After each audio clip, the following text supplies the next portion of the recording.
हमारे सांसद Shri Derek O'Brien साहब ने भी कहा कि हमारे पास विजन था, हमने विजन दिया, विजन डॉक्यूमेंट बनाया, बहुत अच्छा डॉक्यूमेंट था, मैं मानता हूँ बहुत अच्छा डॉक्यूमेंट था, बस full stop, vision full stop. उसके आगे क्या एक्शन? मैं कई पुराने भाषण भी सुना ऑनरेबल रेलवे मिनिस्टर्स के, ये ट्रेन चलानी है, वहां पे ये प्लेटफॉर्म का ये करना है, इसके अलावा कोई क्लैरिटी कहीं पे नहीं थी। सेकेंड वर्ल्ड वॉर से पहले जो जापान ने ट्रेन बनाने की कोशिश की थी 160 kmph की, जो कि आज हमारी वंदे है उसके हिसाब से, तो तब उसका नाम उन्होंने बुलेट ट्रेन दिया था। कुछ उसका एग्जैक्ट नाम भी है शायद दांगान रेशा डायरेक्ट भाई को पता होगा पक्का। फ्रेट कॉरिडोर की बात आई, विजन डॉक्यूमेंट हमारे समय में किया गया था, ये कॉन्सेप्ट नोट हमने दिया था, ये किया था, हमने ये काम किया। काम क्या किया? अच्छी बात है आपने एक डॉक्यूमेंट दिया, अच्छी बात है आपने कॉन्सेप्ट दिया, लेकिन क्या देश केवल कॉन्सेप्ट पे चलेगा? आपको काम तो दिखाना पड़ेगा ना। दिल्ली मेट्रो आया था माननीय सभापति जी, तब भी इसी तरह की बातें हुई थी। जब मैं श्रद्धेय अटल जी के साथ काम करने का मुझे सौभाग्य मिला, जब 4 लेन की बात आई थी, जब गोल्डन क्वाड्रिलेटरल की बात आई थी, तब भी कहा जाता था कि कहां देश में गोल्डन क्वाड्रिलेटरल की जरूरत है, क्यों कोई 54,000 करोड़ खर्च करेगा। कई माननीय सांसदों ने शायद ऑनरेबल एलओपी साहब ने कहा कि केवल 2 ट्रेन चलाई अब तक। 2 नई ट्रेन की बात है, 2 नई ट्रेन, ये आप पिछले 40 वर्षों में भी तो बना सकते थे, क्या आपने बनाई? 2014 से पहले किस तरह की गंदगी रहती थी। आज किसी भी स्टेशन पे जाए, जो भी माननीय सांसद मिलते हैं मेरे से, सभी कहते हैं, मानते हैं आज सफाई है।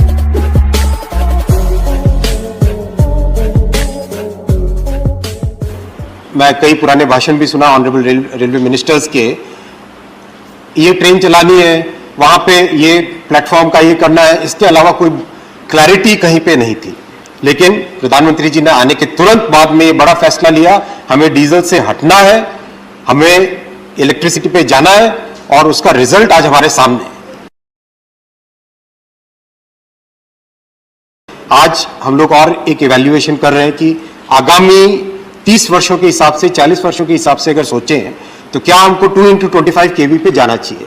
अभी हम 25 kV की इलेक्ट्रिसिटी का जो नेटवर्क है 1960s में अप्रूव हुआ था, 1960s में एक टेक्नोलॉजी का अप्रूवल हुआ था, क्या उससे नेक्स्ट जनरेशन की टेक्नोलॉजी में जाना चाहिए? उस पर भी बहुत जल्दी डिसीजन लेके 2x25 के हिसाब से आगे बढ़ेंगे। ये भी एक इतना महत्वपूर्ण फैसला है, क्योंकि आगामी वर्षों में जब रेलवे को जरूरत पड़ेगी ज्यादा पावर की, ज्यादा ट्रैक्शन पावर की, तब ये फैसला नहीं लिया जा सकता। आज से 10 साल आगे सोच के आज ही फैसला लेना पड़ेगा। इसी सोच के साथ आगे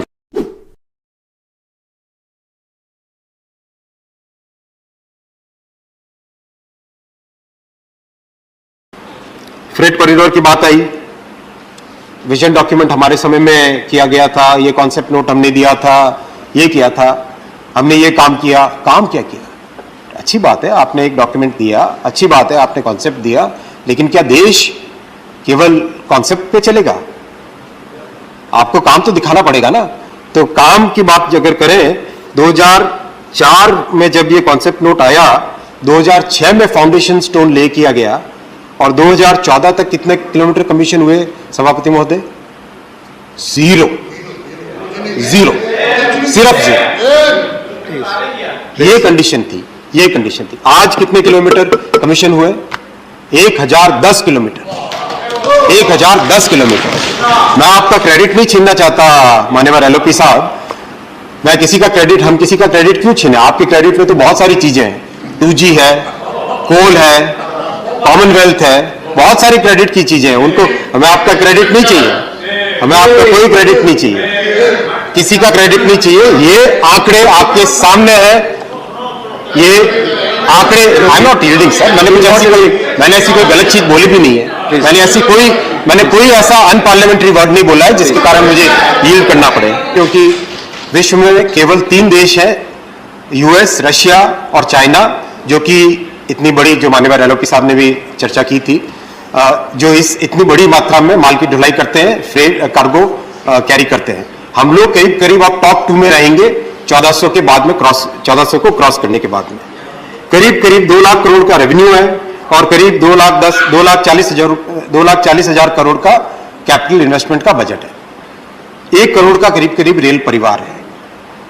इसको अगले 10 वर्षों में जो हमारे देश की एस्पिरेशंस है, हमारे नागरिकों की एस्पिरेशंस है, भारतीय जनता की जो एस्पिरेशंस है, हमारे आने वाली जनरेशंस की जो एस्पिरेशंस है, इसको अगर पूरा करना है तो हमको आने वाले 10 वर्षों में टारगेट करना पड़ेगा कम से कम 800 करोड़ से 1000 करोड़ पैसेंजर्स पे जाएं हम लोग।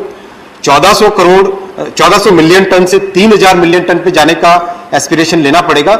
अगर वो नहीं लेंगे तो हम कभी भी पैसेंजर्स की जो प्राइस है, पैसेंजर का फेयर है, उसको क्रॉस सब्सिडाइज नहीं कर पाएंगे। इसके लिए कार्गो को हमें कम से कम 2 गुना 2.5 गुना बढ़ाना पड़ेगा।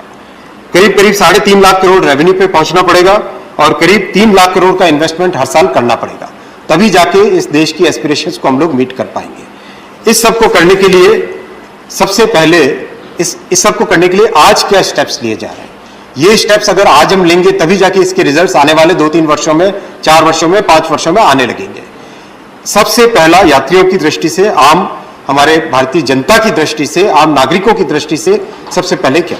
सबसे पहले स्टेशंस। 2014 से पहले किस तरह की गंदगी रहती थी, आज किसी भी स्टेशन पे जाए, जो भी मान्यवर मिलते हैं मेरे से, सभी कहते हैं, मानते हैं आज सफाई है। और सफाई के पीछे कई चीजें, एक तो साफ सफाई, स्टेशंस में कई तरह के परिवर्तन, बायो टॉयलेट्स, करीब 2.5 लाख से ज्यादा बायो टॉयलेट्स लगाना, इस तरह के कई सारे प्रयास हुए। साथ ही साथ एक्सपेरिमेंटल, दो हमें किसी बाहर के मॉडल को तो लाके या थोप नहीं सकते, हमें अपनी जमीन के हिसाब से, अपनी परिस्थितियों के हिसाब से अपना खुद का एक मॉडल डेवलप करना होता है। 2 स्टेशंस बहुत सफल तरीके से वर्ल्ड क्लास बने, गांधीनगर और रानी कमलापति।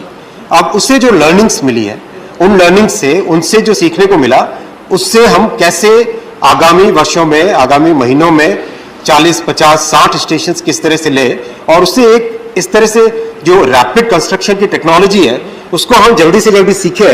उसमें ऑलरेडी काम चालू हो गया है। करीब हर एक जोनल रेलवे में एक स्टेशन को भी पायलट के तौर पे लिया जा रहा है और बहुत अच्छे सुझाव आए हैं।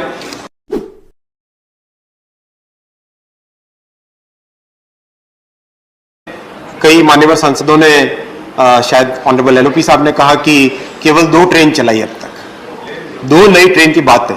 2 नई ट्रेन ये आप पिछले 40 वर्षों में भी तो बना सकते थे, क्या आपने बनाई? उनको ये भी तो देखना चाहिए अपने पास्ट में, अपने ही इतिहास में, कि इससे पहले क्या किया। क्या 1970s में ही हमें इलेक्ट्रिकल मल्टीपल यूनिट्स में नहीं जाना चाहिए था? जब सारी दुनिया 1990s में ईएमयू की तरफ शिफ्ट हो चुकी थी, तो हम क्यों नहीं शिफ्ट हुए? हम क्यों लोकोमोटिव के हिसाब से ही चलाते रहे ट्रेन को? तो ये जो प्रश्न है, ये प्रश्न आज मान्यवर एलओपी साहब पूछते हैं, लेकिन अपने पीछे भी इतिहास में भी देखना चाहिए।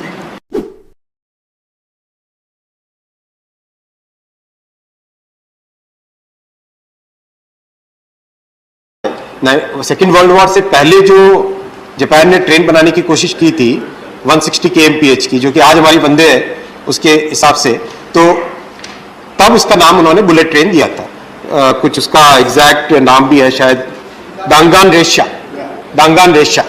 डायरेक्ट भाई को पता होगा पक्का, दांगान रेशा 1939 में। तो वही नाम फिर बाद में वर्ल्ड वॉर हुआ, तो वर्ल्ड वॉर के कारण में उसका बुलेट ट्रेन का प्रोजेक्ट प्रैक्टिकली शेल्व हो गया, आगे प्रोग्रेस नहीं हुई। फिर 1960s में, लेट 1950s में, 1964 में जाके शिंकानसेन के नाम से आई। शिंकानसेन का अगर लिटरल ट्रांसलेशन देखोगे तो that is new trunk line, लेकिन जो बुलेट ट्रेन पहले का नाम चल रहा था वही कोलोकियली उसी नाम से लोग जानने लगे। वो की वो ट्रेन्स, जो ट्रेन्स आज जापान में E5 सीरीज चल रही है, उसी ट्रेन्स को भारत में ला रहे हैं। और साथ ही साथ सभापति ji, entire civil work, track work, सारा का सारा भारत के इंजीनियर्स कर रहे हैं, भारत की कंपनियां कर रही है। एशिया की सबसे बड़ी जियो टेक्निकल लेबोरेटरी स्थापित हुई है सूरत में। दिल्ली मेट्रो आया था माननीय सभापति जी, तब भी इसी तरह की बातें हुई थी।